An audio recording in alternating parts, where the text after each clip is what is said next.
Assalamualaikum warahmatullahi wabarakatuh.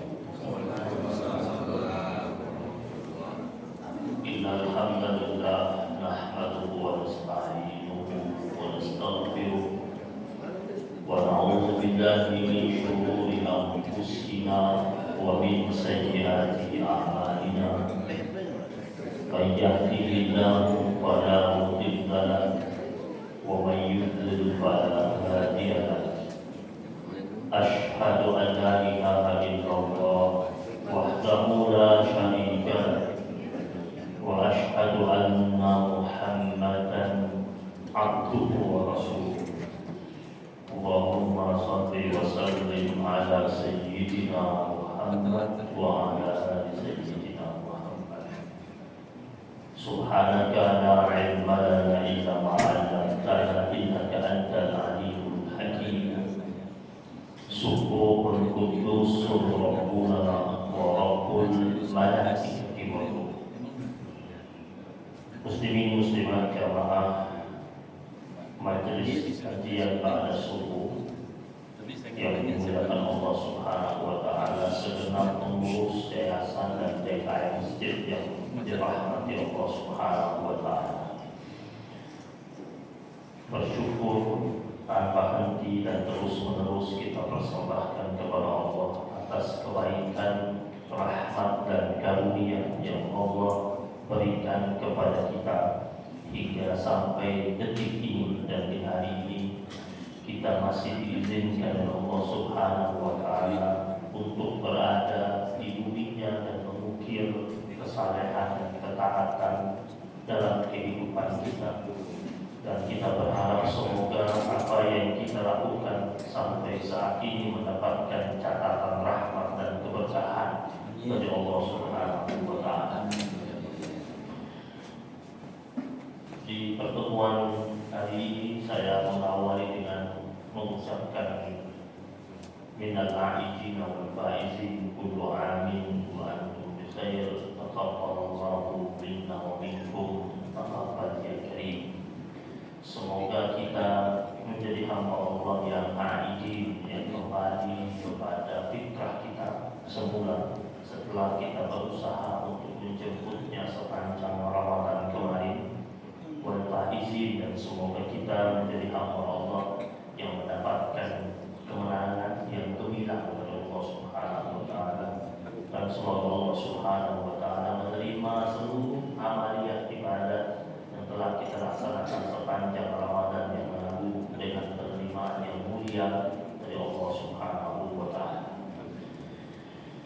Jamaah yang dimuliakan Allah Subhanahu wa taala, kenapa ada kata faizin? Jadi minal aidin wal faizin ini kan ucapan yang menjadi tradisi masyarakat Muslim Indonesia. Kalau di Timur Tengah hanya mengucapkan taqabbalallahu minna wa minkum taqabbal ya karim. Tapi ulama-ulama di negeri kita yang kita cintai ini, mereka meninggalkan tradisi indah lewat ucapan ini.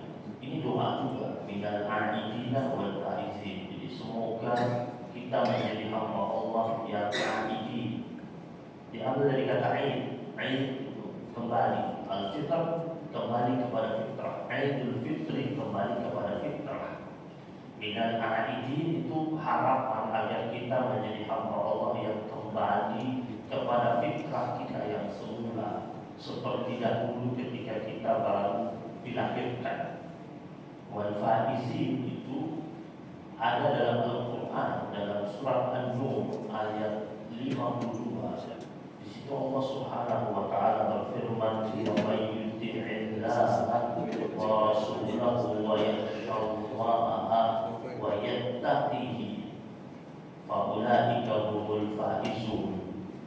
Barang siapa yang taat kepada Allah dan taat kepada Rasulnya dan memiliki rasa takut yang begitu besar hanya kepada Allah Subhanahu wa taala, wa yattaqihi, dan dia menghiasi hidupnya dengan takwa. Dan kata para ulama, makna wa yattaqihi dalam surat An-Nur ayat 52 itu artinya orang mukmin itu berusaha untuk membersihkan dirinya dari segala macam bentuk dosa dan dosa.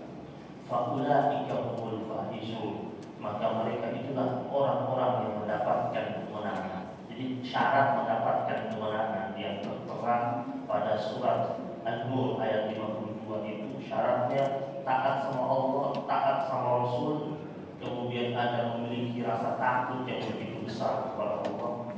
Takutnya kan takut yang dibungkus dengan cinta. Biasanya pecinta itu dia takut kehilangan yang dia cintai.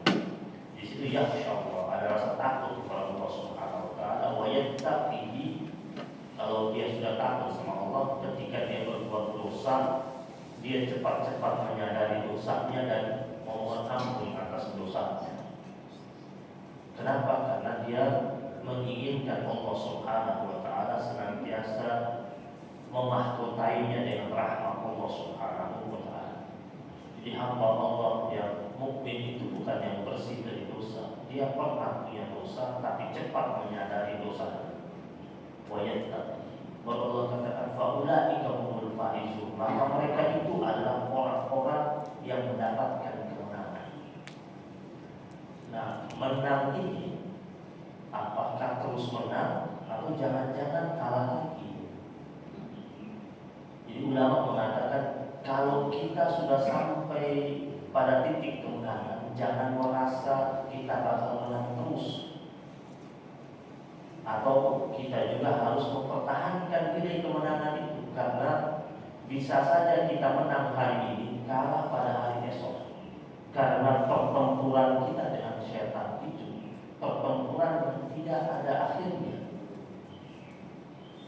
Kan biasa orang merayakan kemenangan dengan euforia, dan tanpa dia sadari dia merayakan kemenangan dengan cara-cara yang salah, sehingga akhirnya yang sebenarnya dia menang ternyata dia menjadi tidak menang. Dan setan ini dia tidak pernah berhenti mencari titik lemahnya kita. Dia senantiasa menunggu kita di titik atau di tikungan kelemahan kita dan kelemahan kita, dan dia masuk di situ. Maka kata faizin itu harapan semoga menangnya terus. Petinju yang menang, dia mendapatkan sabuk kemenangan. Kalau dia mampu mempertahankan, dia bertahan 2 tahun dengan sabuk kemenangan. Setelah 2 tahun kemudian datang penantangnya, terus dia menang lagi, berarti dia mempertahankan kemenangan. Tapi 2 tahun kemudian kalau penantangnya datang, kemudian melawan dia dan dia kalah, sabuknya pindah. Dulu Imam Ahmad bin Hanbal ditanya sama muridnya, dia bilang, sampai kapan ini kita tidak diganggu, atau sampai kapan hidup kita ini tidak mendapatkan ujian dan cobaan? Kata Imam Ahmad bin Hanbal, sampai engkau nanti menginjakkan kakimu di surga Allah, baru selesai.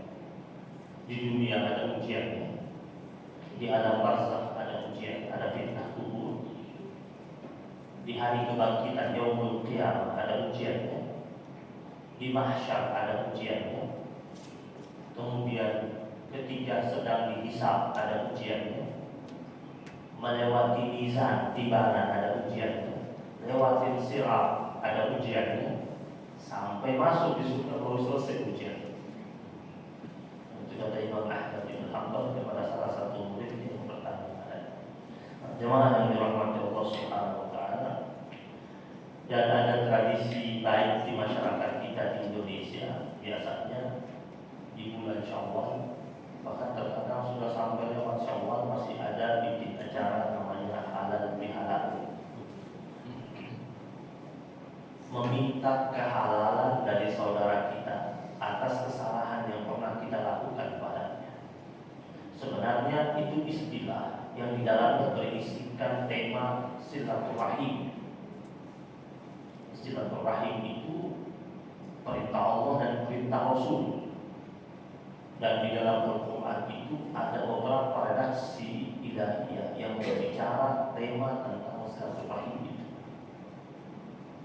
termasuk yang Allah Subhanahu wa taala tekankan dalam Al-Quran, dalam awal surat An-Nisa, wattaqullaha alladzi tasaaluna bihi wal arham, dan bertakwalah kalian kepada Allah yang dengannya kalian saling meminta dan merajut hubungan silaturahim.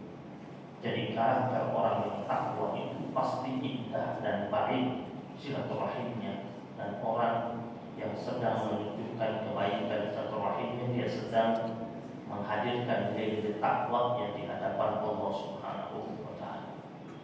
Dan tentu silaturahim itu tidak perlu menunggu momentum sebenarnya, kapan saja dan di mana saja. Bahkan menggunakan nama Allah. Ada kata silah, ada kata rahim. Silah itu menyambung atau menghubungkan, rahim itu tali kasih. Dalam sebuah hadis qudsi Allah Subhanahu wa taala berfirman, Ana Rahman, akulah Allah Sang Maha Kasih. Khalaqtu ar-rahimah wa ana khalaqtu ar-rahimah, dan aku Allah yang menciptakan rahim. Washtaqaqtu laha min ismi, dan aku Allah Subhanahu wa taala menggunakan hubungan silaturahim itu dengan mengambil dari nama Allah. Wa man wasalaha wasaltuhu, siapa yang merajut hubungan dengan hamba-hamba Allah, menjalin hubungan silaturahim, maka dia sebenarnya menjalin hubungan dengan aku Allah Subhanahu wa taala. Wa man qata'aha bajatuhu, siapa yang memutuskan hubungan silaturahim, maka sejatinya dia telah memutuskan hubungan denganmu. Jadi betapa silaturahim itu begitu penting. Bahkan kalau kita lihat dalam Al-Quran itu, surah Muhammad ayat 22 sampai 23, kemudian surat Al-Baqarah itu ayat 25, itu di situ Allah mengancam orang yang memutuskan hubungan silaturahim itu dengan mengatakan laknat Allah. Nggak ada kata laknat. Jadi yang melaknat itu bukan manusia, tapi Allah Subhanahu wa taala itu laknat. Atas mereka itu laknat dari Allah Subhanahu wa taala. Fa'al itu tawallaytum an tufsidu fil ardi wa tuqatti'u arhamakum. Itu Allah menjelaskan tentang orang yang Allah Subhanahu wa taala berikan dia untuk berkuasa, memiliki kekuatan. Kalau katakan an tufsidu fil ardi, apakah kalian ketika diberikan kekuatan dan kekuasaan itu bakal melakukan kerusakan di muka bumi dan memutuskan hubungan silaturahim? Surah Muhammad ayat 22 ini menjelaskan bahwasanya psikologi, Allah menggambarkan kepada kita psikologi orang yang berkuasa cenderung dua hal ini, cenderung melakukan kerusakan. Yang kedua, mudah memutuskan hubungan silaturahim. Itu Allah yang bilang. Dan itu wanti-wanti dari Allah agar jangan sampai itu terjadi. Dan kalau kita baca dalam sejarah, itu sering terjadi. Dulu kisah para raja-raja ketika berkuasa, selain mudah melakukan kerusakan, mereka sering terputus hubungan silaturahim. Perang saudara antara raja, antara kakak dan adiknya, baru tahta kekuasaan.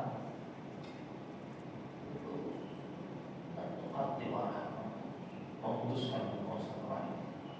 Maka perintah silaturahim ini perintah yang serius, perintah yang Allah gariskan, perintah yang Rasul tegaskan.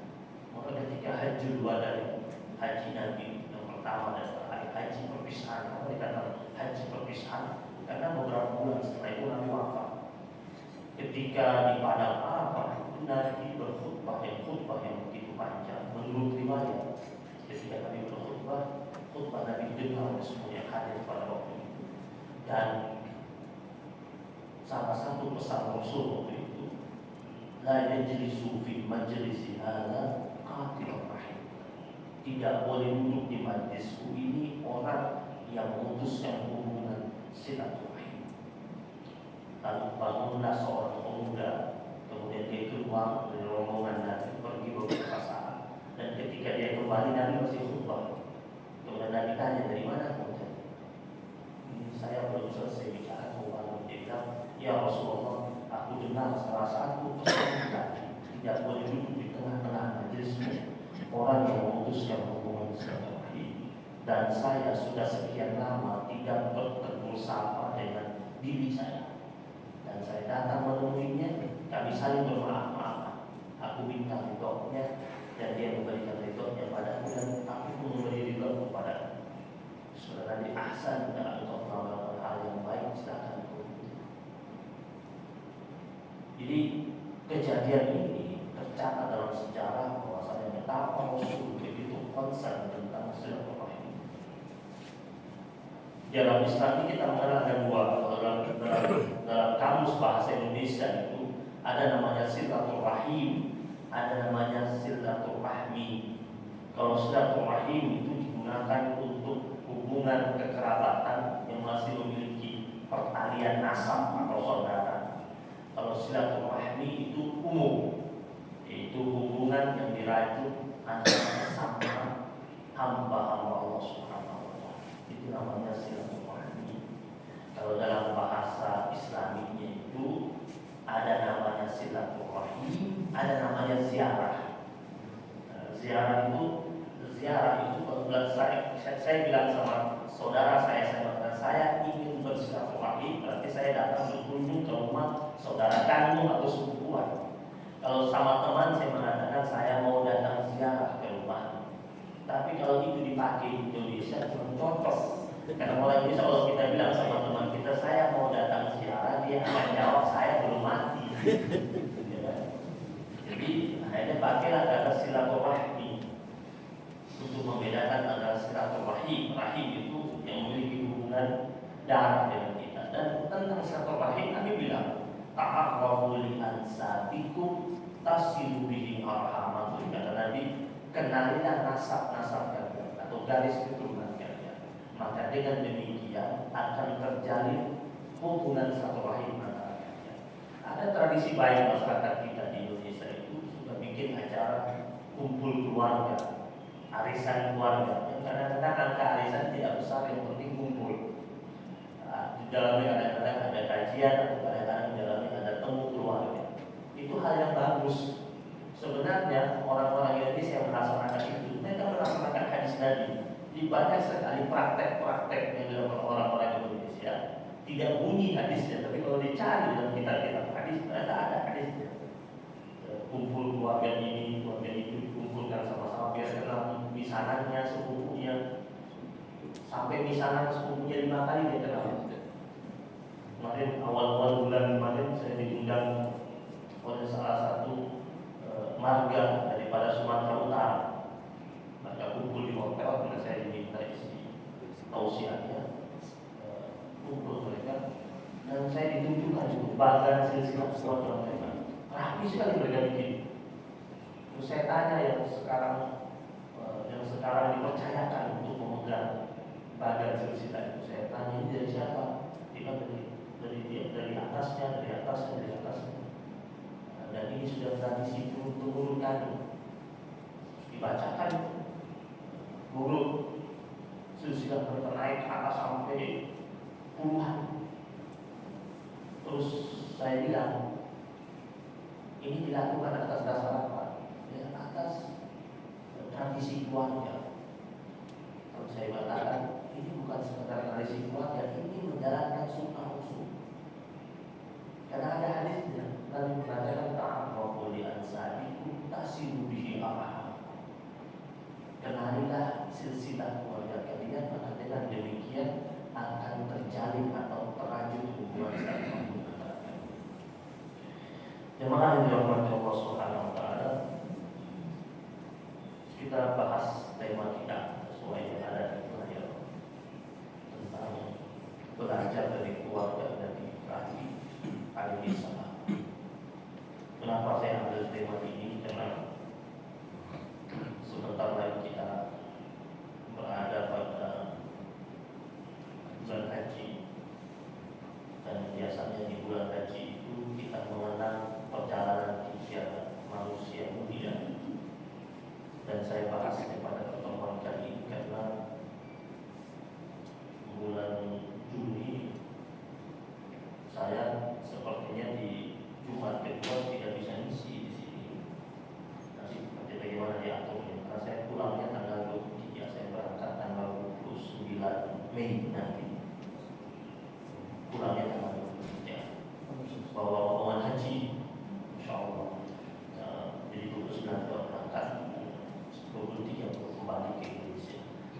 Jemaah yang dirahmati Allah Subhanahu wa taala, ketika kita bicara tentang Nabi Ibrahim, apa pertama kali yang kita ingat? Tentu yang pertama kali kita ingat tentang Abul Anbiya wal Mursalin, bapaknya para nabi dan rasul.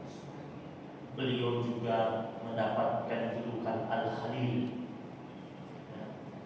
Al-Khalil itu artinya kekasihnya Allah Subhanahu wa taala. Khalil. Di Mekah itu ada jalan namanya Jalan Ibrahim Al-Khalil. Itu di belakang di daerah dulu daerah Pasar Seng itu sekitar sudah jalan namanya Jalan Ibrahim Al-Khalil. Diambil dari nama Nabi Ibrahim Al-Khalil, Nabi Ibrahim Al-Salam. Kemudian dia juga mendapatkan julukan sebagai Imamul Muwahhidin, pemimpinnya nilai tauhid, Ibrahim alaihissalam. Dalam prosesi pencarian dia tentang Allah Subhanahu wa taala, kemudian di akhir pencariannya itu dia mengatakan inni wajjahtu wajhiya lilladzi fatara as-samawati wal ardh. Yang ucapan ini diabadikan di Al-Quran dan kita baca ketika kita sholat dalam doa iftitah kita dalam sholat itu kita mengikrarkan itu bahwasanya kita menghadapkan wajah kita. Kenapa menggunakan kata wajah? Karena manusia itu yang mulia dari mana? Yang biasanya dipakai untuk wajah kan? Ya, tangannya biar hitam, kakinya biar hitam, yang penting mukanya kinclong ya. Jadi kita bilang kita menyerahkan wajah kita ini hanya kepada Dia Allah Subhanahu wa taala. Fatara samawat, ada kata fatara. Fatara itu tidak hanya sekedar menciptakan. Fatara itu artinya Allah yang membuat, dan yang dibuat oleh Allah tidak akan ada tandingannya. Fatara. Dan kita ini bukan kita ini manusia tidak pernah mencipta. Kita hanya membuat. Karena pencipta yang hakiki itu Allah Subhanahu wa taala. Meja ini kita buat, penciptanya Allah. Karena bahan-bahan asalnya semua datang dari Allah Subhanahu wa taala. Nah, Nabi Ibrahim dia mengatakan Allah fatara samawati, pencipta yang hakiki langit dan bumi. Nabi Ibrahim alaihissalam ini hamba Allah yang Allah puji berkali-kali, dan dia menunjukkan betapa dia patuh dengan segala macam bentuk ujian dari Allah Subhanahu wa taala, dan tanpa banyak bertanya. Nabi Ibrahim ketika dia lama tidak memiliki keturunan, kemudian dalam harapannya, keinginannya agar diberikan keturunan, Allah berikan padanya. Setelah Allah berikan dia keturunan, Allah perintahkan dia untuk membawa istri dan keturunannya itu di lembah yang begitu sepi, tanpa ada tumbuh-tumbuhan, tanpa ada kehidupan. Dan Nabi Ibrahim alaihissalam menjalani itu tanpa banyak pertanyaan dan tidak ada tawaran yang diajukan oleh Ibrahim alaihissalam. Kepatuhan yang dimiliki oleh Ibrahim alaihissalam. Allah tidak bawa, dibawa. Setelah dibawa sampai di tempat tersebut, Allah katakan lagi kepada Nabi Ibrahim, tinggalkan. Waktu dia bawa, dia belum tahu bakal diperintahkan ditinggalkan. Dia bawa, dia ingat, ini apa-apa deh, jauh-jauh deh. Nanti juga saya temani mereka. Ternyata sampai di tempat tersebut, Allah katakan tinggal. Menurut riwayat Nabi Ibrahim tidak lama bersama mereka. Sampai di tempat tersebut, Nabi Ibrahim menyiapkan tempat untuk mereka berteduh dan memasang beberapa kain, kemudian kain di atasnya, bentangan kain di atas, untuk tempat berteduhnya Hajar dan Ismail alaihissalam. Lalu setelah itu Allah perintahkan kepada Nabi Ibrahim pergi. Lagi-lagi Nabi Ibrahim bilang sama Allah, kenapa harus di sini tempatnya jauh sekali? Terus bagaimana saya menjenguk dan menengok mereka? Nabi Ibrahim juga bertanya sama Allah, saya disuruh pergi berapa lama? Dan hanya juga berapa lama bilang sama Allah, kasih waktu deh seminggu lagi, barang-barang dulu. Udah juga, kalau tidak pergi, nggak ada tawaran dari Nabi Ibrahim mengatakan, saya masih butuh waktu beberapa hari bersama mereka melepas rindu. Berangkat ketika Nabi Ibrahim membalikkan badannya, Hajar alaihissalam mengejar dari belakang dan sambil menggendong bayi mungil Ismail alaihissalam, bilang sama Nabi Ibrahim, ini tempat apa? Dia tanya sama Nabi, tempat apa? Berapa lama kau bakal pergi, wahai Ibrahim?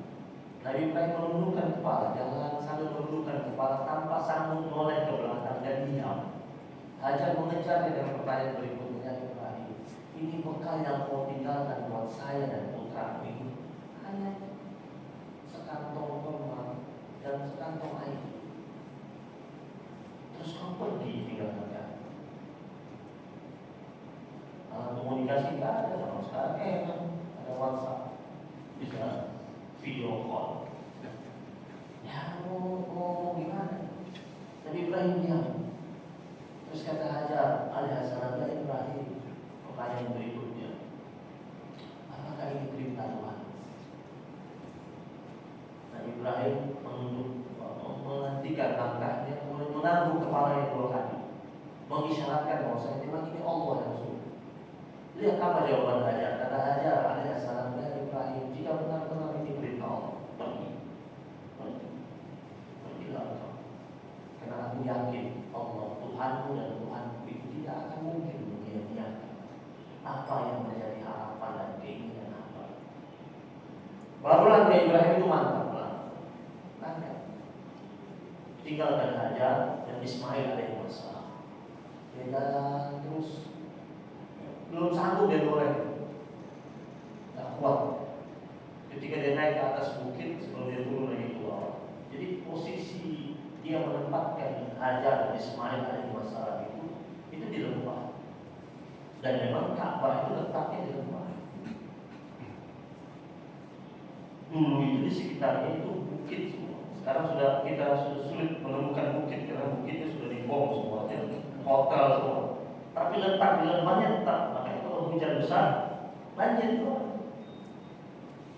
Bentuknya seperti mangkok. Nabi Ibrahim naik ke atas bukit sebelum dia turun ke bawah. Nabi Ibrahim balikkan badannya. Lalu dia lihat dari kejauhan 2 orang yang dia sayang, yang dia kasih, 2 titik hitam yang bergerak.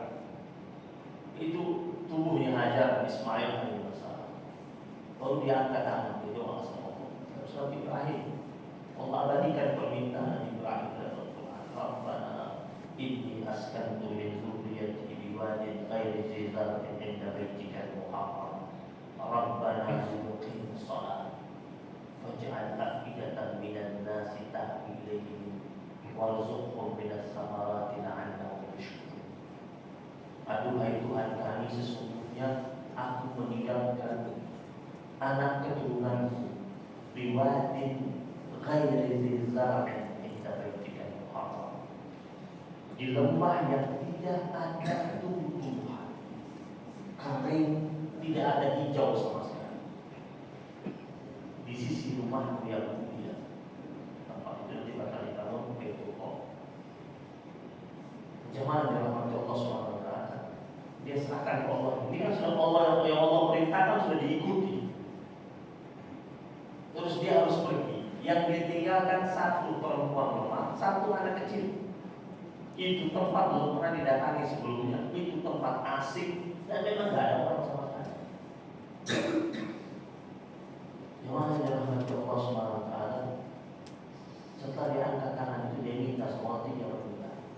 Yang pertama, ini mengajarkan kepada kita sebagai seorang ayah yang mutakin, yang pertama, kalau minta sama Allah ikut seperti Nabi Ibrahim. Yang pertama, Rabbana liyuqimus shalah.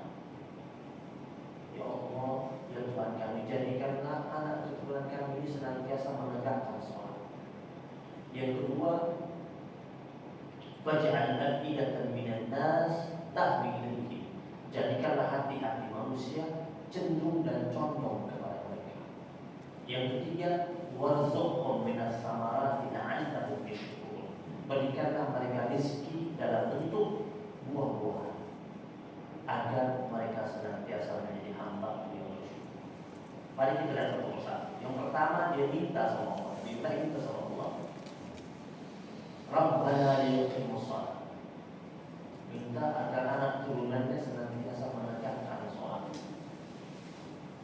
Jadi minta orang tua pertama kali buat anak, bukan minta anaknya jadi orang hebat, jadi pejabat, orang terkenal, kaya raya, perusahaan banyak, bukan itu. Boleh minta itu, tapi tahapannya nanti yang berikutnya. Bukan yang ini. Yang pertama kali minta sama Allah anak kita jadi orang soleh. Karena anak kita ini aset kita, aset orang tua untuk dunia dan akhirat. Tidak hanya dunia saja, akhirat kita. Kalau kita minta sama Allah anak kita jadi orang yang saleh dan soleh, kesalehan dia itu berefek pada kita. Anak kita baca Quran, kita orang tua yang dapat pahala karena dia baca Quran, wasilahnya kita. Dulu pernah panggil guru ngaji buat dia sampai dia bisa mengaji. Bahkan ketika dia mengaji, even itu dia ngaji buat dirinya, kita orang tua dapat pahala. Anak kita jadi orang saleh dengan harta yang dia miliki, dia dapat bersedekah atas nama orang tua. Kalau dia tidak saleh, dia kaya raya, dia lupa. Tidak ingat bagaimana dia harus bersedekah jadi atas nama orang tua. Dia tidak soleh. Atau bisa jadi orang tuanya ketika meninggal dunia meninggalkan harta yang begitu banyak, anaknya senang dan bersyukur, berterima kasih dan menikmati harta orang tuanya, tapi tanpa ingat lagi orang tuanya. Harta orang tuanya dipakai berjalan-jalan keliling Eropa, dia boya-boya. Dia tidak ingat mana yang harus dia keluarkan, ingat jasa orang tua. Tapi kalau dia soleh, pasti banyak yang dia berbuat. Anak kita kalau tidak soleh, kalau kita meninggal dunia, dia berani maju ke depan menjadi imam sholat jenazah kita. Karena sesuai standar sunnah itu, yang mengimami sholat jenazah kita itu kerabat terdekat kita paling utama siapa? Anak kita. Alangkah sedihnya orang tua itu ketika dia sudah terbujur kaku. Dan ketika kita terbujur kaku itu kan kalau kita kan lihat yang mengurus jenazah kita siapa, yang mandikan kita. Betapa sedihnya sanggup itu ketika dia lihat anaknya bingung mengurus jenazah orang tuanya. Tunggu pengurus dari DKM masjid yang datang, jenazahnya terbiarkan selama beberapa jam menunggu tukang memandikan jenazah yang masih kerja memandikan jenazah di tempat lain. Tapi kalau anaknya soleh, setidaknya dia tahu bagaimana cara dia mengurus jenazah orang tuanya, bagaimana dia memandikan, bagaimana dia maju ke depan mengimami sholat jenazah orang tuanya. Maka Nabi Ibrahim yang menjadi kita pertama kali. Dan karena Nabi Ibrahim takwanya begitu bagus sama Allah SWT, Allah kasih. Nabi Ibrahim itu permintaannya itu kontan Allah kasih. Allah tidak hanya kasih satu aja, banyak. Dari Ismail ada berikutnya dari Sarah, anak namanya Ismail. Dan anak-anak Nabi Ibrahim tidak hanya saleh, jadi nabi, jadi rasul. Pada waktu itu dia minta apa? Dia qimus shalah. Tapi karena Allah lihat bagaimana Nabi Ibrahim taatnya, patuhnya sama Allah Subhanahu wa taala tanpa syarat. Nabi semua itu dengan Ismail, Ishak, Yakub, Yusuf, keturunan Nabi Ibrahim semua.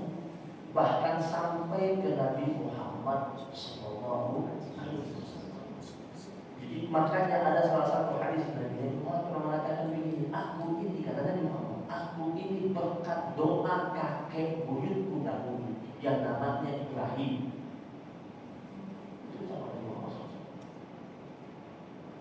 Maka kita lihat ya, ada kiai soleh, taat, mutakin, itu turunannya soleh-soleh. Allah yang kasih, bukan karena kehebatannya, tapi karena kesalehan yang dimilikinya. Dan Allah Subhanahu wa taala turunkan. Atau kadang-kadang ada orang kita lihat ayahnya itu orang biasa, anaknya jadi orang yang hebat di dalam agamanya. Tapi coba kita periksa dulu silsilahnya. Oh, ternyata pas naik ke atas kakek buyutnya kesekian, dulu ulama besar. Yang ternyata efek doanya turun itu kepada keturunannya kesekian.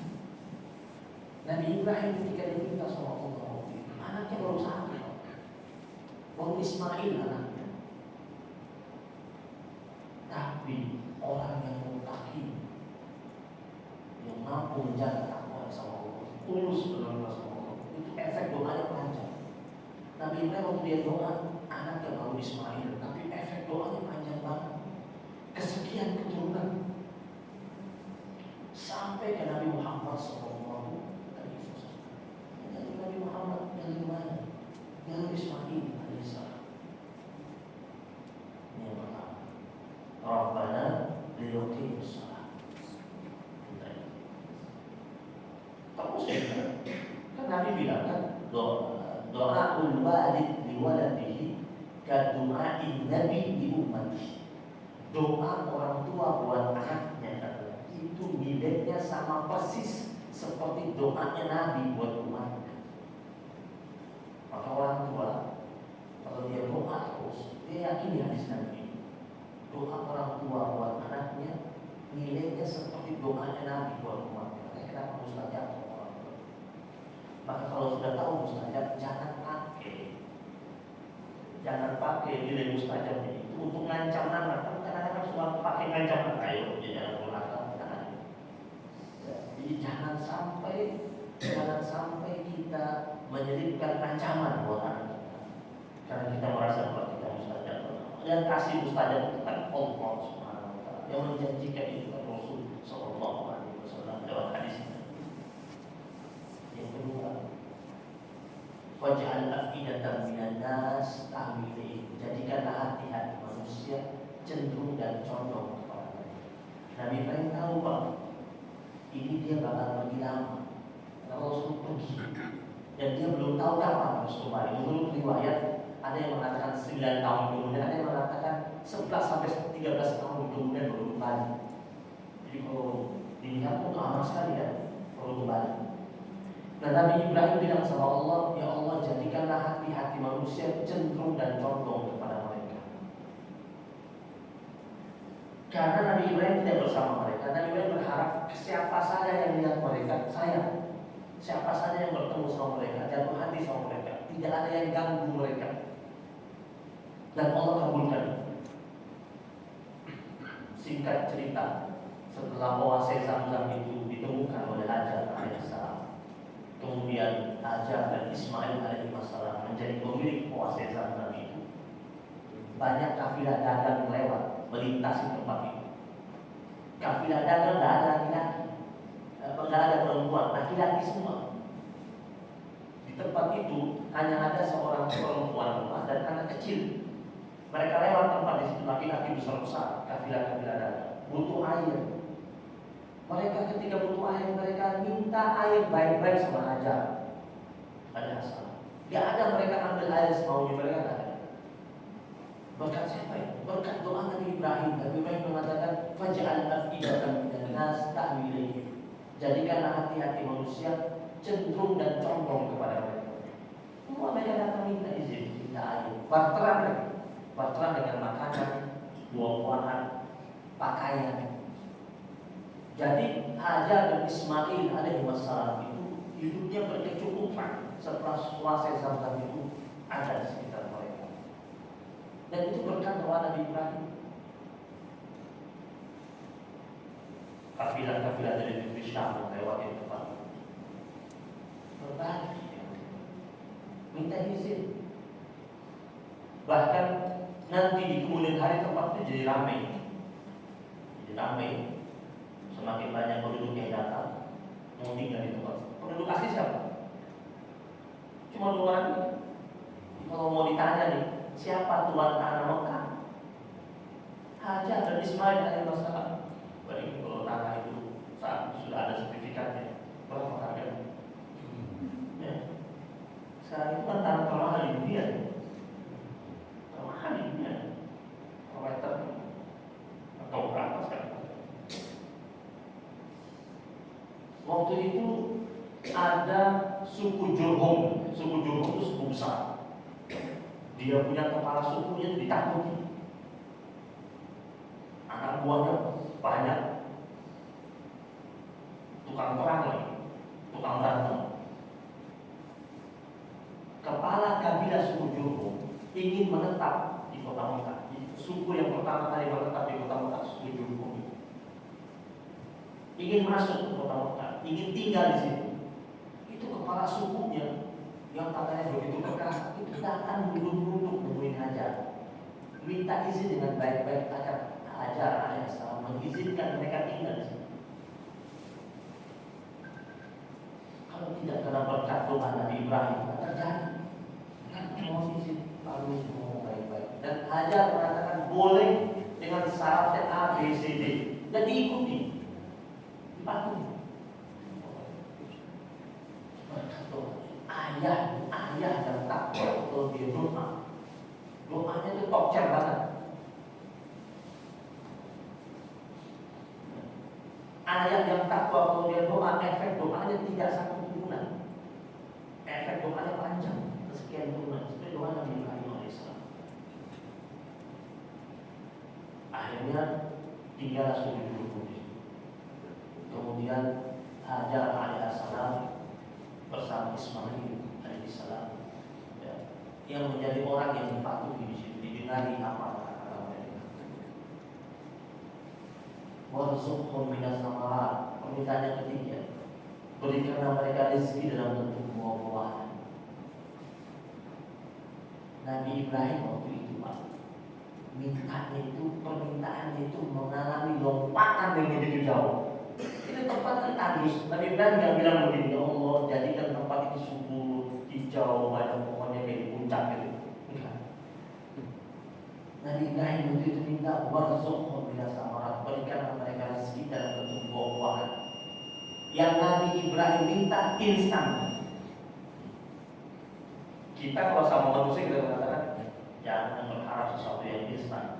Tapi kalau sama Allah boleh nggak berharap yang instan? Boleh banget. Faktanya di Ibrahim, Nabi Ibrahim berharap yang instan, langsung buah-buahan, dan tidak satu jenis buah. Bayangin waktu itu orang Ibrahim lagi doa di tempat yang tandus itu, minta rezeki langsung buah-buahan.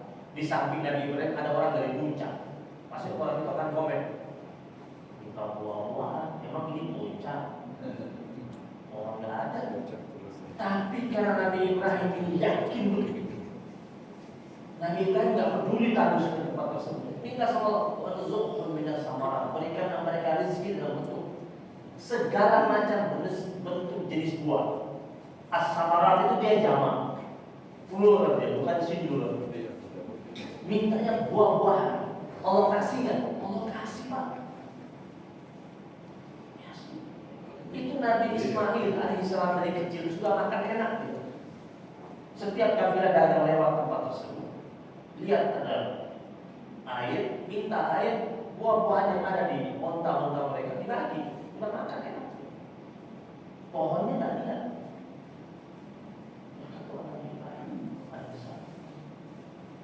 Waj'al afidatan minan nas tahwi ilaihim, dikatakan Nabi Ismail kecil itu apa saja yang dia tunjuk, apa saja yang dia tunjuk di atas onta-onta kabilah dagang. Dia tunjuk apa saja itu kabilah dagang, kira ini dia mau ini mau itu, diturunin dikasih.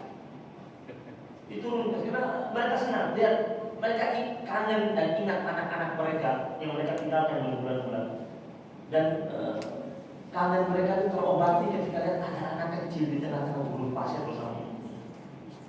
Dan tidak pernah kita dengar dalam sejarah ada orang pernah jahatin Hajar dan Ismail alaihissalam, melecehkan, tidak pernah sama sekali. Berkat doa siapa? Seorang ayah yang tidak bersama mereka saat doa ini. Dan lagi efek doa Nabi Ibrahim warzuqhum minas samarat itu tidak hanya terjadi pada waktu itu, sampai sekarang ya. Jadi orang-orang Mekah saat ini banyak sekali buah berhamburan, itu berkat doa Nabi Ibrahim lebih dari 6 bintang yang lampau. Coba lihat buah apa yang ada di sana. Bahkan ada beberapa jenis buah di sana murahan di sana ketimbang di sini. Pisang murahan di sana, apel murahan di sana. Pohonnya tidak ada. Atau bisa jadi sampai saat ini ada di antara mereka orang-orang di sana yang menetap di sana, belum pernah lihat secara langsung pohon pisang kayak apa. pohon salak saya pernah tanya ada teman saya orang makan kayaknya pernah dia bilang pas lagi makan salak sama saya lihat ke pohon. Dia jawabnya jangan tanya pohon deh dimakan. Dan lagi-lagi kita ingatkan mereka ini berkat doa Nabi Ibrahim alaihissalam. Waktu itu dia doa buat satu putra, tapi efek doanya panjang. Sama sekali.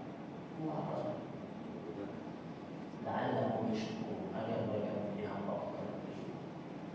Jadi dari sini kita lihat bagaimana takwanya Ibrahim alaihissalam. Orang muttaqin itu orang yang menjalankan apa yang Allah perintahkan tanpa banyak tanya. Nanti di kemudian hari dia dapat nilainya, dia dapat hikmah ilahiyah itu bonus. Seperti saya mungkin pernah bilang di sini dulu sahabat-sahabat Nabi ketika dibilang sama Nabi ada firman Allah marajal bahrain yaltaqyan, tentang dua samudra yang saling bertemu di tengah lautan. Tidak ada satu orang yang sahabat Nabi bilang begini, emang lautnya di mana? Mereka percaya. Tak kayak kita, mana buktinya? Ketika turun firman Allah tentang makanan khinzir dan babi itu haram, tidak ada seorang sahabat Nabi bertanya kenapa jadi haram, kan sama-sama daging. Mana tinjauan medisnya? Kan? Kita harus bertanya tinjauan medis dan sebagainya. Mereka langsung mengatakan sami'na wa ata'na. Padahal hikmah ilahiyah itu baru muncul kenapa babi diharamkan itu di akhir abad ke-18 Masehi baru ada penemuan secara ilmu medis kenapa itu diharamkan. Tapi dari dulu sahabat Nabi nggak tahu. Itu kenapa? Karena takwa. Kalau sudah takwa itu firman Allah kita sami'na wa ata'na. Artinya aja. Nanti di kemudian hari kita dapatkan hikmahnya itu bonusnya. Dan pasti akan ketemu hikmah. Di Al-Quran itu banyak sekali yang baru terpecahkan bonusnya. Dan sahabat-sahabat Nabi tidak pernah bertanya sama kita. Ibrahim menunjukkan. Dari Hajar kita belajar apa? Dari Hajar kita ambil belajar bagaimana Hajar alaihissalam menjadi hamba Allah yang berserah diri, totalitas kepada Allah Subhanahu wa Ta'ala dan memiliki nilai optimis yang tinggi. Optimis. Dia cari air itu antara sofa dan Marwah. Apa artinya sofa? Situ banyak bukit. Kenapa sofa yang dipilih? Itu ada hikmah dari yang terkandung dan sofa itu artinya suci. Makna sofa. Marwah itu artinya kekuasaan dan kemuliaan. Apa pelajarannya? Kita kalau mau sa'i itu usaha. Sa'i dalam bahasa Arab itu usaha. Kalau mau berusaha, maka lakukanlah dengan cara-cara sofa, dengan cara-cara suci. Maka nanti akan mendapatkan kekuasaan dan kemuliaan. Orang yang berusaha dengan tidak cara-cara suci, dia tidak akan mendapatkan kekuasaan dan kemuliaan. Hajar melakukannya dari sofa dan Marwah, dan itu berkali-kali. Setelah 7 kali itu usaha maksimal dan dia sudah letih. Jadi menghadapkan wajahnya ke langit dan matanya Allah telah letih tubuhku itu. Tak mampu lagi aku melangkah. Ufawwidul amri ilaik. Aku serahkan urusanku kepada Allah. Setelah itu apa? Allah keluarkan air itu. Tapi tidak di sofa, tidak di Marwah. Dia cari di sofa dan di Marwah. Tapi Allah keluarkan di mana? Di bawah kaki mobilnya Ismail alaihissalam. Di dekat Ka'bah. Di Ka'bah itu di bawahnya itu oasis Zamzam. Di bawah kaki mobil Ismail ketika dia balik ditemukan dengan air yang keluar di bawah kaki mobil Ismail alaihissalam. Dan sekali dia sambil menangis mengatakan Zamzami, Zamzami, mengatakan kumpul. Tangannya berusaha untuk meraup air itu dan airnya terputar di sekitar lingkaran tangannya Hajar alaihissalam. Apa hikmahnya? Hikmahnya Allah didik kita sebagai hamba-hambanya. Kalian hanya mampu berikhtiar. Nilai akhirnya ada salah. Nilai akhirnya ada salah.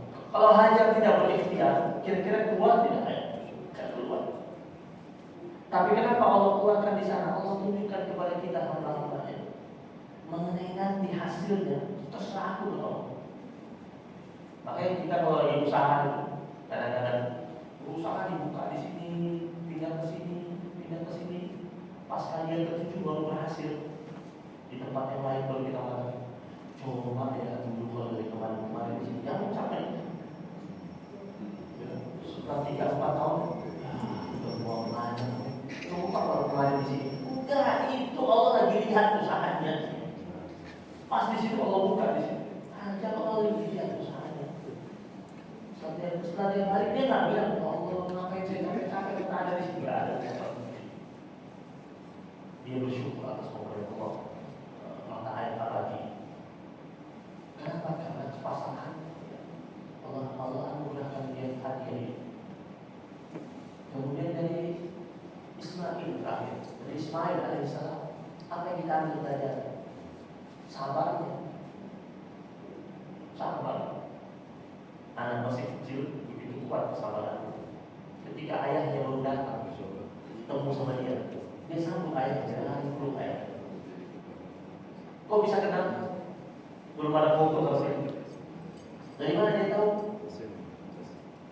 Karena Hajar alaihissalam itu tiap hari cerita sama anaknya tentang potret ayah. Tinggi ayahmu, kening ayahmu, rambut ayahmu, kulit ayahmu, diceritakan terus. Jadi ketika ini Ibrahim alaihissalam kembali setelah ada yang mengatakan 9 tahun, ada yang mengatakan 11 tahun, ada yang mengatakan 13 tahun kemudian balik, itu Ismail lari peluk. Ya ada kebencian sedikit. Bahkan di sana itu ada kejadian mama suaminya berangkat kerja di kapal 6 bulan dan 6 bulan. Anak-anaknya nangis tanya bapak di mana mati gitu. Karena suaminya mungkin atas kapal ada kabar. Benci sama ayahnya. Kalau ibu-ibu saya sering mengatakan, bu coba belajar dari Hajar alaihissalam. Kuat itu. Tapi ibu-ibu ini hebat, dia jawab. Kalau saya bilang belajar dari Hajar, mereka jawab, mohon maaf Ustaz, suami kami ini bukan Ibrahim. Dan kami bukan Hajar. Jadi akhirnya ketika ketemu dan belum lama pas itu mimpi. Dalam hadis Nabi itu mimpi Nabi, mimpi para Nabi itu dinamakan ru'ya as-sadiqah atau ru'ya as-salihah. Dan itu salah satu tanda kenabian. Ada beberapa tanda kenabian, salah satunya mimpi. Mimpi berkali-kali mimpi disuruh sembelih. Singkat cerita berangkat untuk pergi sembelih. Setelah berdiskusi dengan Hajar alaihissalam, kata Hajar alaihissalam, tanya sama anaknya. Saya tanya sama Ismail, kata Ismail, Ibrahim bilang, kata Ismail alaihissalam kepada Ibrahim alaihissalam, ya abati fa'almatuma, satajiduni insyaallah nasabu. Wahai ayahku, lakukan apa yang Allah perintahkan. Kaget Ibrahim dapat jawaban seperti itu. Istrinya mengajari anaknya dengan baik. Singkat cerita berangkat ke tempat penyembelihan.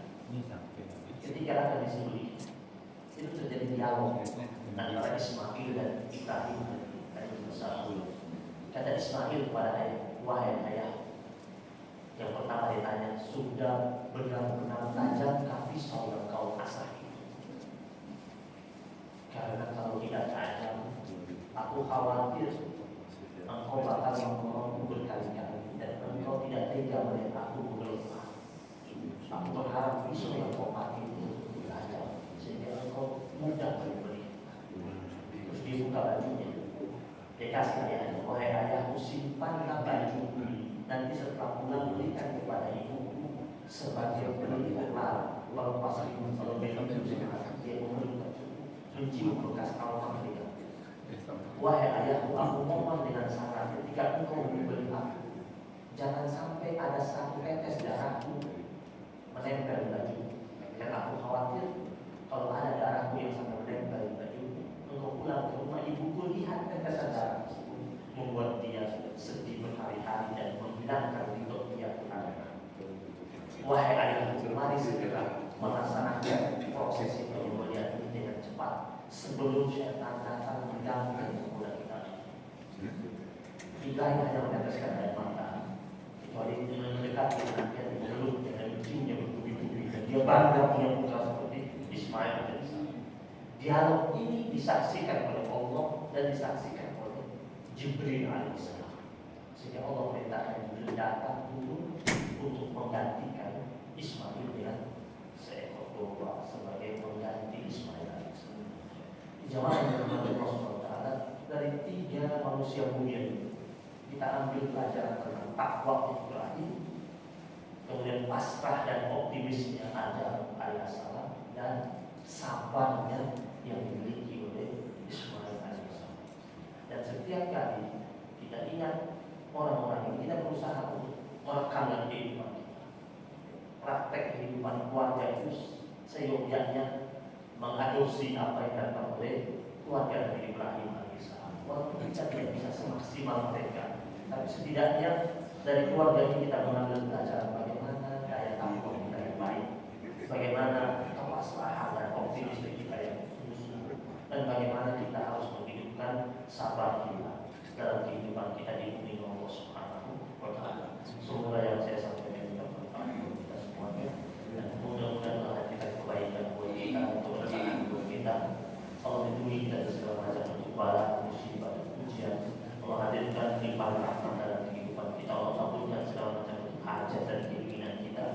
Allah selesaikan segala macam bentuk urusan kita, dan Allah jadikan kita sebagai hamba Allah yang muttaqin, yang salihin, yang beribadah dengan sungguh-sungguh dan bertaat kepada Allah Subhanahu wa Ta'ala. Ala ajlihi wa ala kulli niyatin salihah. Al-Fatihah.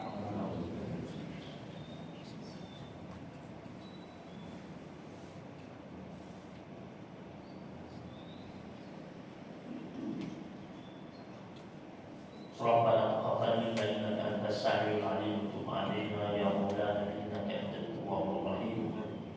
اللهم انا نسالك خير هذا اليوم وخير ما فيه وخير ما قبله وخير ما بعده، ونعوذ بك من شر هذا اليوم وشر ما فيه وشر ما قبله وشر ما بعده. اللهم انا نشهدك ونشهد حملة عرشك وملائكتك وجميع خلقك انك انت الله لا اله الا انت وحدك لا شريك لك وان محمدا عبدك ورسولك. ربنا آتنا من لدنك رحمة وهيئ لنا من أمرنا رشدا. ربنا آتنا في الدنيا حسنة وفي الآخرة حسنة وقنا عذاب النار. وصلى الله على نبينا محمد النبي الأمي وعلى آله وصحبه وبارك وسلم. الحمد لله رب العالمين. سبحانك اللهم